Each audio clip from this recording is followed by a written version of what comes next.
What's going on, everybody? This is episode 4. I have my man Sighduck here with me today, but we're going to do a little something different. So usually every podcast episode, I try to give a mission throughout the podcast. But this week, we're going to start doing where I name a couple of the floors, what they're currently sitting at, and a couple of recent sales. Reason why I wanted to do this was simply because as I go forward doing the podcast, there will be more and more episodes, and it would be nice to be at, let's say, episode 100 and be able to look back at what a floor was for something else. So, I mean, right now we have Bored Apes sitting at 51. Cool Cats was around 7.5. Doodles was at 2.6, which is pretty undervalued, I believe. And Creatures is sitting at 1.5. Credit, give or take a little bit, because this is written the night before. I know we have Punk 9684 was bought for 151.5 ETH. It was a handlebar plus 3D glasses. We have BAYC 6709 was bought for 100 ETH. It was a spacesuit and holographic eyes. And we actually have a Cool Cat 3505 was bought for 12 ETH. That was a classy one. With on the topic of Cool Cats, we actually have Sighduck, Mr. One of One Cool Cat. How you doing, man? Hey, I'm doing good. Thanks for having me. So, hey, no problem, man. So, I guess most people should know you, but for those who don't, I mean, let us know who you are a little bit. We know that you have, if you don't, he has one of the One of One Cool Cats, and he has some other great things in his collection. Want to tell us a little bit something? Yeah, sure. So, I own the Demon One of One Cool Cat. I own 96 others, so 97 total Cool Cats. Got into the space about February this year, starting with CryptoPunks. Was pretty active in the server. And yeah, I have dabbled in a lot of projects since then, and just super interested in this space, still learning a lot. But yeah, it's crazy how far we've come since then. I'm not gonna lie, man. So do you have any CryptoPunks right now? Hopefully I'm not throwing any. No, I don't have any right now. I actually sold them all. No Salt on the Moon. I think I sold them for a profit, most of them. So profit's profit, and that's always great. But no, I don't own any punks right now. Man. So I did take some notes on Sighduck, and he's aware. Right now he is sitting pretty strong on Sandbox Land. He has 144. Like he said, 97 Cool Cats. He does have the Demon, Devil, whatever some people prefer to call it, a cat. I would say anniversary of him buying it. He bought it back on August 7th. He bought it from a guy named Lidoff, who won it in I believe it was like a giveaway. Mm-hmm. And 3 days later, he sold it to Sighduck for 80 ETH, which was a great purchase. The one-on-ones continue to go up. I mean, he has 93 CyberKong VX, 53 Littles, which is a new project that a lot of people are going for, and even 17 Cryptos. So, I mean, are there any projects that you're currently, I guess, looking hindsight? Yeah. I mean, there's always a lot, right? There's always something I wish I was in. I think, I'm trying to think off the top of my head, stuff I was in, or something I wish I had more of. I always wish I had more cats. I think I do have some regret about selling punks. Stuff I wish I had more art blocks. So I have some art blocks, very few, but I never got like really deep into it. So I wish I had more of those. I tend to dabble more in PFP projects rather than like generative art. And then, yeah, I guess I'm sure some more will come to me, but right now I can't think of any. I've either sold them off, like ones that again, like there's never like any foul or anything or bad, right. Bad feelings. It's more just like, it's actually my biggest bottleneck is my time, which is keeping up with a lot of projects is difficult. And so selling them is a way for me to kind of let go of them and, not have to worry about them as much, and just kind of get them off my brain. So that's kind of how I deal with that. It's interesting. You said a couple of the things in that you said. I was looking at your Twitter, and Sighduck has a kind of large following, and I noticed that you were asking people kind of what they wanted to like see you talk about. Yeah. It was NFT photography. I saw a lot of people talk about that and the sandbox metaverse, and I'm actually glad that you own a lot of sandbox land because that's something that later on in the episode we'll talk about. But right now, NFT photography, I believe you said you didn't have tons of it. You might have some of it. Is there anybody in particular that you are looking to grab, or you just really want to dabble into NFT photography, like as a whole in general? Yeah, definitely as a whole in general, I do want to dabble more in it. I think photography as a medium is super interesting. It's just so different than the rest, right? Which are like say 2D or even 3D artwork. Photography it just captures things on a whole different level because obviously of the medium, it's a photo. So as far as what I do own three drifts. So from the collection of where my vans are, where my vans go. I own three of them. So that's cool. That's probably like the best of the best. I did own one Twin Flames from Justin Aversano, but I sold that a while ago.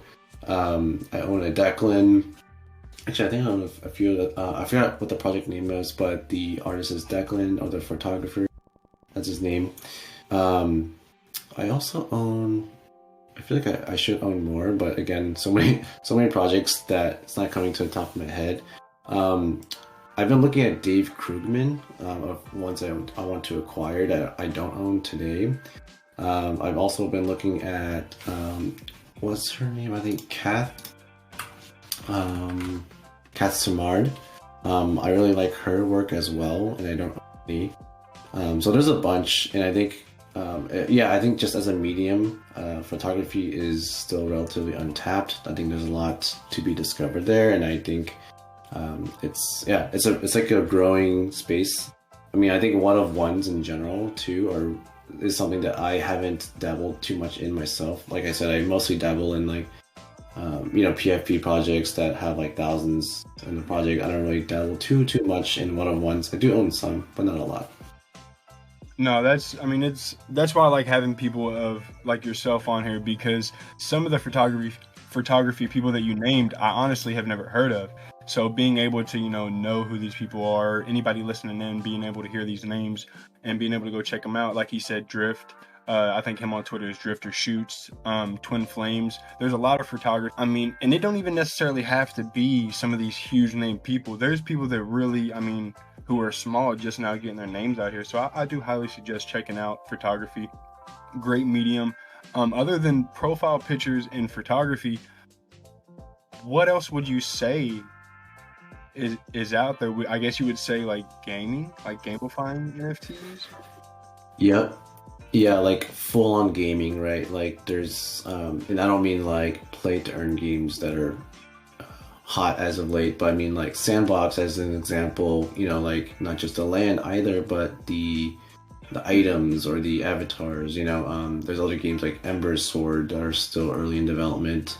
There's a lot of like big-ish box games that are more on the AAA and bigger budget that are still in development because they take a long time to make, and this space is just getting started. So I think that's an upcoming cycle that we'll see more of, is the emerging of like big box, big budget gaming with crypto basically, and that's just starting out. I think there's an announcement today with Ubisoft, who are releasing their own NFTs for an upcoming release as well. So it's coming, and that's one area beyond like PFPs and stuff. Yeah. I think land is another interesting one. Like we just talked about that a little bit. I think that there's other mediums like music, which I've started to dabble into and looking into as well. But even OG, there's Euler Beats, which are one of the first ones that started doing that kind of stuff. What else is there? We talked about like generative work. There's that. Man, man, I know Yeah. my audio guy's gonna kill me, y'all, because I mean, I can hear my episode like cutting in and out. So just to let y'all know, after this episode, that should no longer be a problem. We will be fixing that hopefully here on out. So I apologize for that. But as you say all that, we talk about the different, whether it be photography, profile pictures. As a, I would call yourself a collector. As a collector and investor, NFT enthusiast, even, how would you, I guess, for everybody listening or anybody in general, how would you suggest that they get into the NFT space? I know that's a kind of hard question to ask someone, but like, so photography, I know that if I wanted to jump into the NFT, yeah, go pick up a drift photo because they're fairly high priced, which they should be. I mean, he puts talent into that, but I mean, you work your way up to stuff like that. So how would you, comfortably, not even comfortably, but suggest someone to get in, and where would Mhm. they start? I think so. For people who are looking to start collecting Yeah. NFTs, right? I'll definitely be writing more tweets about this too. But some quick thoughts are, you know, follow your heart, which seems corny, but it sounds corny, but like veer towards stuff that speaks to you, because then if you collect it, and even if it doesn't do well in the beginning, you'll be happy with it because it's something that doesn't need to explode in value overnight. You can wait a little bit because you just generally enjoy owning it as an asset. I think that's important when you first begin. Otherwise, you may get burned because you're chasing the wrong things too soon. I would say definitely take it easy, take it slow, do your research. There's a lot in this space, from even just the onboarding and utility and tactical aspects of the crypto world around like safety measures, gas, transferring funds, understanding currency and tokens. Um, there's a lot to that alone. And then finally pulling the trigger and evaluating, a project. How do you actually do that? Make sure you take the time to do the research, ask questions, follow people who are knowledgeable, immerse yourself in the space so that you feel comfortable and don't regret, doing things that you may not have done if you had taken a little bit more time. No, I think there were some good points, and like you said in the beginning, you said it might sound a little corny, but I mean, it's the truth. I mean, there are people from the beginning that, I mean, might have really looked into this, but I always felt very strongly that most of these people, whenever they were buying their projects, they didn't expect their art to go to millions of dollars. They didn't think that one day, oh, my picture of a ape or a cat is worth more than my car or my house. Like, it does sound Yeah. corny, but I mean, it's true. A lot of the things sound like that, but I mean, it's the truth. With Cool Cats, I really liked the team. I really liked the project, so I tried to go all in, and that's just, I don't know, man. Whenever you really start to look into something, and obviously you should always do your own research, regardless who you're following. But I've theoretically lost a lot of money or potentially lost out on this or that just because I saw this person and that person buying something, and I was like, oh, or, you're just like, oh, I gotta hurry up and get a piece of that. And I mean, I didn't know nothing about the community. You can end up getting rugged that way. I mean, like you said, actually looking Yeah. into your stuff, looking into the community. That's a big thing, and I can't wait to see you tweet more about it, because I mean, that's a big thing that everybody asks me, because they're like, hey man, like, I want an NFT, like, how do I get in? And I guess a big thing people don't understand as well is there's a difference between just owning an NFT and kind of investing. Because I mean, if you want to Hmm. watch, you can just go buy a $10 watch, or you can just go, buy a cheap watch. If you wanted something to invest in, you might pick up like a Yachtmaster Rolex, something that will appreciate over time. And it's the same with NFTs. If you want to just own an NFT, yeah, I mean, you can just go on OpenSea and find the cheapest NFT you want. I mean, there's no shame in that. You own an NFT. But if you're wanting to actually invest into an NFT, you might who have a strong community. They have gaming coming with them. You might look at something like Meta Heroes, Robotos. They're cheaper, but they have I believe a show or something in the works. So I mean, there's a lot to look at it. And I mean, even on that note, the Sandbox. I mean, man, you own 144.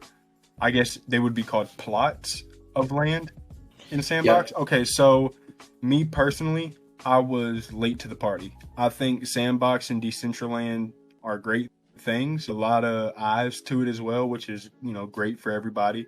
When did you buy into Sandbox, if you don't mind me asking? Was it kind of an early thing? Did you see it and saw the potential, or were you like, okay, I kind of missed the train, but this still has a lot of potential and I can run with this? Yeah, for sure. I think I got in around summer, maybe July or August. Yeah, okay. I actually owned more, but I recently sold some. And so the 144 that I own is actually a 12 by 12. So 12 times 12 is 144 plots, which is which is a big estate. So it's like a ton of land. But I recently sold 2 6 by 6s actually in a 3 by 3. So I owned a bunch more. But I saw it pretty early on, and I just so there's two main things that interested me the most about it. Number one is that they were creating a platform, meaning they're creating a place where other people can come in and build versus like a first party game. Right. So if you're a developer, you can actually make a game on Sandbox, make money from it, monetize it, you know, and create a community literally on Sandbox. The way I think about it is almost like a Steam, you know, the Valve Steam, which is also a platform where you can launch a game on Steam and monetize it and, you know, build an audience through it. Sandbox is the same thing, where you can build a game on Sandbox, monetize it, build an audience, and, you know, kind of own they use it as a platform to jump off of, right? So that to me was huge, because that means it's much more scalable. It's not dependent on, you know, one publisher or game being fun, because now a lot of different people can build on it and make something fun on their own. And so it's more like it's more building blocks, right? Rather than them building a game themselves, they're building the tools to allow people to make games. So that is huge. And then the second big one was the partnerships. So I saw them making partnerships with literally every PFP project, which is kind of how I learned about it. You know, you would hear like, oh, we're partnering with Sandbox. Oh, we just got some Sandbox land. We're gonna be in Sandbox. And to me, that was a big reason, because it makes it harder for it to fail whenever they launch. You know that there's going to be like hundreds of projects that are going to be pointing their communities into Sandbox and building for it. And that makes it much more harder for it to fail, right? Because again, there's more legs to it. And those were the two big, like, that was my thesis really to it. It looked cool too, the whole voxel thing. It polish wise looks fine, but those were the two biggest ones for me, is that, those two things. So, I mean, me personally, I wish I would have jumped in sooner, because I didn't even know that you could buy a 12 by 12. Every time I go onto the Sandbox, it's like a little itty bitty square for like 3 ETH, and I'm like, good Lord. I know people like you and Dingaling both had got a time, but that made me really want to ask, I'm trying to think from a Twitter perspective that some of your followers were asking. So whenever you go into a project, like you have the 12 by 12 and the 97 cool cats and stuff like that, do you go in thinking I should fire heavy, or do you just kind of have the mindset of, do you ever grab one or two, I guess I should say, or is it always I need to grab for whatever fact maybe? Yeah, that's a really good question. Because I guess I am somewhat known for buying a lot of something sometimes when I do go into it. Um, it differs. It differs based on the project, and it's usually not right off the bat. Like Cool Cats, for instance, I think I minted 40, but if you actually look at my collection today, I'm taking a look right now just to make sure. Most of the cats I own, I actually didn't mint because I sold a lot of the ones I minted originally and rebought back in on the way up, which is a really interesting story to tell.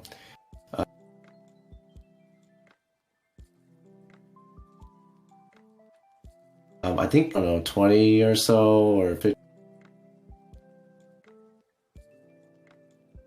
15 so minted.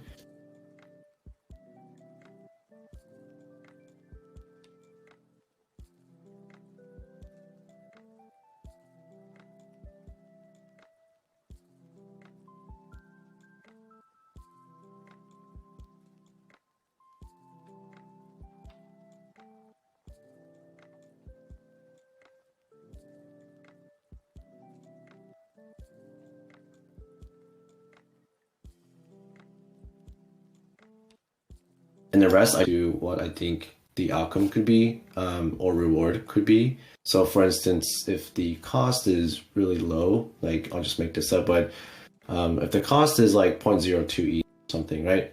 And the project size is big and I think it could go up like quite a lot, I might mint a lot because to me that's a lower cost for me. It's all relative, right? Because obviously my bankroll, my stack is probably larger than the average listener here, but still, it's you can apply the reasoning in a relative way. So then I might buy more if it's really cheap. But if it's expensive, like if the mint is, I don't know, 0.8 or something, right, or zero point 0.4 or 0.5, of course I'm not gonna buy as many right off the bat. I might still buy some if I believe in it. But I'm gonna monitor. A lot of it is like monitoring how the market is reacting to it, and that also depends a lot on the project. For instance, is there a pre-reveal period? Is it a mint pass? Is it instant reveal? There's just so many factors, and a lot of it is like, I'm not gonna lie, on the spot thinking or decision making around like, okay, I'm just feeling like this is the right time to acquire more right now, or vice versa. And that's really how I decide. I know that wasn't really specific, so I'm happy to get more into specifics too, but a lot of it is like cost to reward ratio, on the spot thinking and like seeing how the market is reacting. I'll probably write a tweet about this later, but one thing that I look at a lot is just general demand.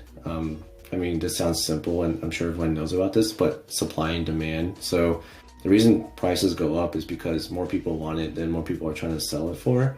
But that velocity can be slow, meaning it could go up slowly, or it could be really high, meaning a lot of people really want it and not many are selling it, and so the price will shoot up, right? And I learned this I learned this pretty much while I was doing NFTs. You see it in front of your eyes when you click on like the activity tab of a project, for instance. You can see what the demand looks like, because you see sales and you see listings, and that's really the supply and demand. But that's a really good gauge to understand what the velocity of a project is at any given time, and that can help you make a decision, because if the velocity seems really high, then you may want to pick some up now before it gets even higher really quick, right? Just as an example. So that's obviously that's another one factor that I look at too, is supply and demand, as well as velocity of that demand. But again, vice versa, sometimes you might higher when the demand is really, if you have conviction in the project. So maybe, again, usually contrarian actions are the best when it comes to investing, meaning you want to sell when everyone's buying, buy when everyone's selling, because you'll be in a better position when you do that. So that was a pretty long ramble, but yeah, a little bit of like how I think about acquiring, like how I get to owning 50 plus of anything. Sometimes it's usually because it's super cheap, and so the risk is low for me, but the reward is really high, right? Like if it even if we scale down what I just said, like if something costs 0.02, and you buy 10 of them, costs, or let's say you buy 5 of them, and it costs 0.1, right? It costs you it costs you 0.1, but then it's really easy for projects at that price to double or triple even, and so it is relatively easy. Obviously, you just have to watch out and be careful because anything could happen. But yeah, that tends to be what happened. And again, as you look at projects, you tend to notice patterns, and that's one thing I think I did a lot too. I was and still today when I go into projects is finding the patterns and learning from them so that you can apply it next time, because every time there's a failure or success, you can learn from that and apply it to another project. Like, for instance, again, this might not be true for every project, but it tends to be true that for projects that have a pre-reveal period, the prices tend to go up to the reveal period, and then once they're revealed, they tend to go down because people like to gamble, right? They like to buy stuff maybe because maybe it becomes a rare one or a one of one, but then they see it and people again, it's like a psychological thing, but they tend to be like let down almost no matter what, right? And they want to sell, or they become like scared. And so once you see these patterns, though, it's like it becomes really, again, not easy, but it is information and is ammunition for you to make better decisions on versus like blindly just buying or not knowing why you're taking certain actions. 100%, because that's what happened with one of the projects that I like a lot, the Littles. I had a friend that was wanting to get in, and it was pre-reveal, which I did buy pre-reveal, which I'm usually against it, but I did it. And but anyways, the pre-reveal, I was like, this is just me simply wanting to gamble, hoping that I do get a 101, knowing that post-reveal prices are going to go down, and they did.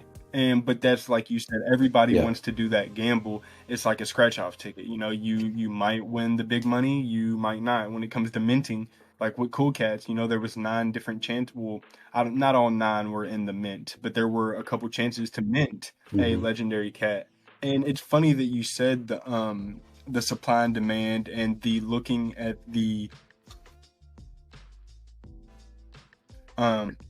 anyways, but as you look through your Cool Cats, because I'm looking at your thing right now, you can see where you bought a couple at the same price. You bought a couple at 0.74, 0.75, 0.76, and then that would justify why you spent 80 ETH on the Demon Cat, which a lot of people have to remember. 80 ETH 4 months ago was not the same as 80 ETH now. So that's a lot of people felt exactly. Yeah, I guess I'm kind of also a lot of people for that 40 ETH space now. a little bit.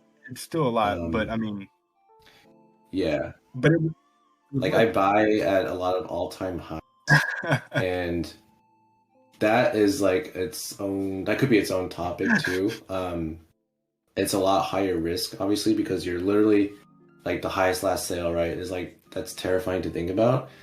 But I've done it a lot, and I think I haven't really thought about what makes me do that. But I think part of it is that I like owning nice things. But number 2 is I think one thing to think about is like I like floors too, because it's a lot easier to deal with floors, right? There's not a lot of like there's a lot less gray area because it's the minimum amount that this item is worth, kind of, or this project in this item is worth, versus say, take for example Cool Cat. If you were to try to evaluate, I don't know, different traits, right, like a TV head or one, or even any of the middle tiers, right, or matching outfits and costumes, it becomes a lot harder to value them.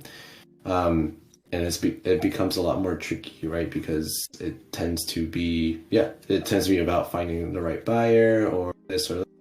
It's more subjective. But for me, I think like when I buy grails or higher end items, I think about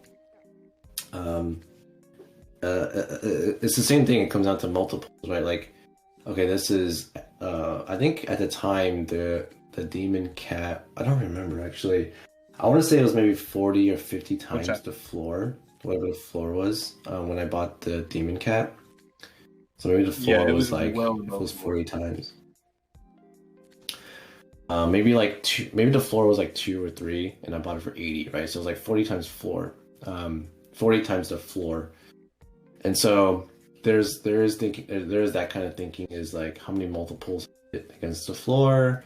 Um, there's also like what, yeah, just what could the value of this be in the future? I think a lot of people when they buy grails too, or when they think about grails, they only think about the the price of the asset itself, but there's actually other value to it, like the social value, for instance, right? Like people have come to know me as the demon cat, and so I think that is usually not priced in when people think about that. They just think about the singular asset value, um, which I think is that's something I thought about, which is if I buy this, I might become more well known because I own a rare cat now. So I think like there's a lot of facets to again valuing these things that we trade all day. Well, I can honestly say that I 100% don't only know you as the devil cat, but I do, that is a big part of like who you are. You do own it, and it's crazy the fact that honestly, I'm not gonna lie to you. Before this podcast, I didn't know that you were a holder of that many cool cats. I didn't know you have a full admiral suit. That one's a crazy one. So I mean, it is good, and I mean, even looking back, whenever it's 40 times the floor, the things that sit in your mind is like you said, the supply and demand. There was only at the time 9 of these cool cats that sat within a 10,000 cat project. So that right there holds its own. So yeah, there's 9, but 9 one of ones. Which I mean, people get what I'm saying. It's a one of one in this category, which made it a high thing. And I mean, you can correct me if I'm wrong, but there was one point in time where I believe all 9 legendary cats had at least a 100 to 200 bid on it, because I think someone went through and put a 150 bid on all legendary cats. So that right there is already not only well above floor at the time, because the floor was maybe 7 to 10 whenever those bids went across the board, but I mean, offering you 150. Of course, I mean, you didn't take it. Probably didn't even know it was there. But people like you, Andrew Wang, are you feeling the same as Andrew Wang? Are you ever gonna sell this cat, or is it your forever cat? I'm curious. um, I think everyone has a number. That's my theory when it comes to that kind of stuff. So that's what I'll say is like I definitely have a and that number may change over time. Maybe my feelings about it will change over time. Who knows? So I would say I'm definitely not. Yeah, I'm definitely not like gonna say this cat's going to the grave with me like Andrew might. But I do think everyone has a number. I do think. Especially in this space, things move fast and it's really easy. I mean, you probably even see it, people become fixated on the next thing, like really, really quickly. So who knows? Maybe I'll become fixated on something else in the future. I'm not gonna never say never kind of thing. Of course, right now, yeah, I love it. It's awesome. I mean, when it comes to the forever thing, I mean, I've always made my cat, my first cat, my forever cat. It's the one I use for my podcast cover, the one that I was known for the longest. And I'll never forget, someone was like, "So you would never sell that thing?" And I was like, "No, like I can't. For one, it was a gift from Klon, so I would never want to, part with that." And the guy was like, "Well, what if someone offered?" Dude, that's life changing. Like, I'm not gonna lie, that's life changing.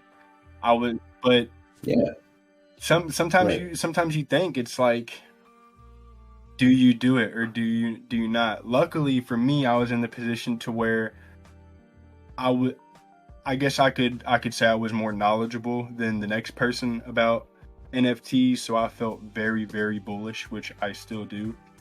And thank God now I have 3 cool cats. But at the time it was like, dang, is it like just to say like, yo, you have that bid, are you not gonna take it? And it's like, oh my God.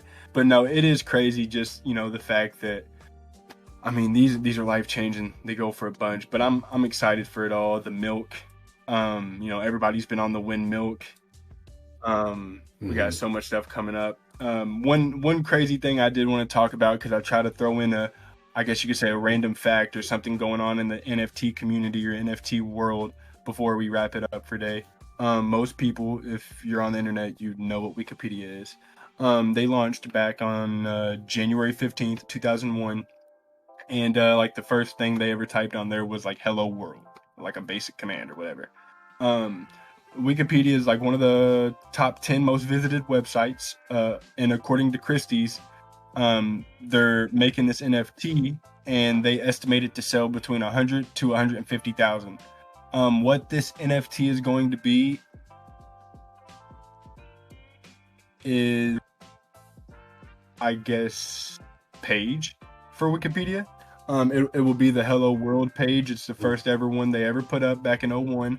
And what you get with this is whoever buys the NFT will be able to edit the page however you want, or you can revert it to its original form and it can just be like it was. So, I mean, it would be crazy for, someone to buy this NFT and then put a cool cat or a bored ape on there, and it'd be, the first ever Wikipedia pages. This sale will support the WT Social Wales, WT Social and the Wales Alternative Social Media Project, as well as various charities. So it sounds like the money will be going to a good cause. I don't have the date of when this is going to be put up for auction, but it will be at Christie's. So, I guess people who enjoy that type of NFT or that type of thing, it's something to look out for. But what I wanted to know about things like this, because I talked about in episode 1 or 2, you have people like Quentin Tarantino who are trying to make an NFT of Pulp Fiction, the scripts that never aired. You got people like, obviously now, Wikipedia, who are trying to sell their first ever page. What do you think this is going to do for them? You think people are going to start doing this more? Like, you might have Nike do their first ever contract agreement. I don't know, they start for the NFT world, or do you think this is just going to be one of those rare here or there things that big companies kind of do? No, I think this is good. I think this is great for the space. I think what drew me into NFTs originally was the art, right? It's so visceral, it's so visual. You can see it, it's beautiful, and you own it.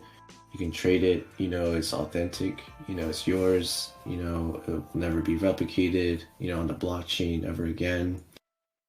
And so NFTs, as in non-fungible tokens, but also smart contracts, was perfect to merge with art to get people in and to understand it. But there's actually a lot more applications beyond art, right, for smart contracts and NFTs. And I think that's what we are starting to see seep into the real world is a contract between a digital interaction or asset that can be programmed and transferred seamlessly, right, instantly, and without any kind of fraud, or and be authenticated instantly. That is extremely powerful. And and I this is the example I give all the time. But for example, like basketball game tickets, right? Like or any sports game tickets, like they're digital today, like a barcode, but they're really static, right? You just scan it and that's it. But what if it was an NFT, so that it follows with you, it knows where you can give you special privileges. It has a history. They can instantly send something to it, like a meet and greet with a player or whatever, right? It can change over time, right? And it can evolve. And it's an NFT, but it's also it's a token, but it's also a smart contract, so it gives you obviously access to games, but it can just give you so much more than that. And to me, that is a good example of going beyond just the art. Then, right? It does so much more from a utility aspect, and I'm excited for that because I hope that paints a picture of, I think, like what they can do, and it can be applied to so many things, right? Like websites, music, as we're seeing, access, any kind of digital, any kind of digital element or item or transaction can be smart contracted, so that it can be more programmatically exchanged, created, and again, all authentic, no fakes, no fraud, no more scalpers, right? Like it's just like amazing, and I think it's gonna open up the world in a whole new different way. So I'm excited, and that's why I'm sticking around, is because I don't think NFTs are like a fad.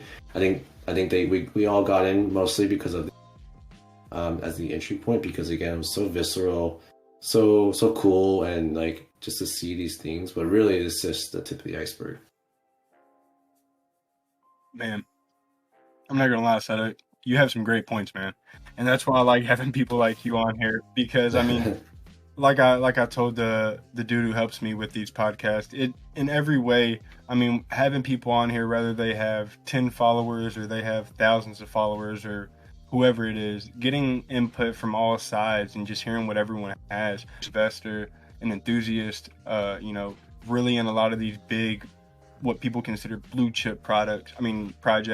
So I mean, it's been awesome to have you on here, man. And hopefully in the future, maybe in 2022, you can circle back and come on here again, and we'll see where how far you've come.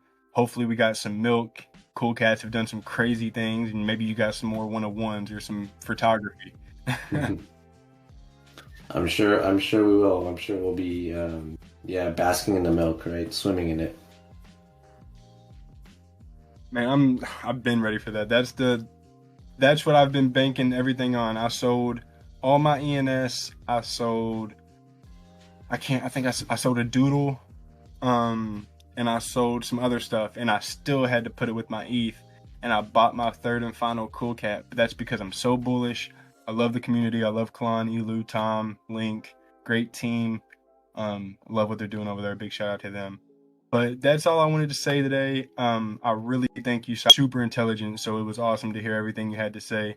Hopefully, we answered some of your Twitter people's questions that they had. So, but man, thank you so much, man, and I hope you have a great day, man. Of course, thank you so much, Sniper, for having me on. If anyone wants to hit me up, I'm always down to chat on Twitter. It's at @high_Sighduck. So feel free to hit me up, and thanks for having me. No problem, man. And before I shut this down, I just wanted to tell everybody anything like that, any cut-offs, anything like that, any pauses. I apologize. Start the next episode. That'll be fixed.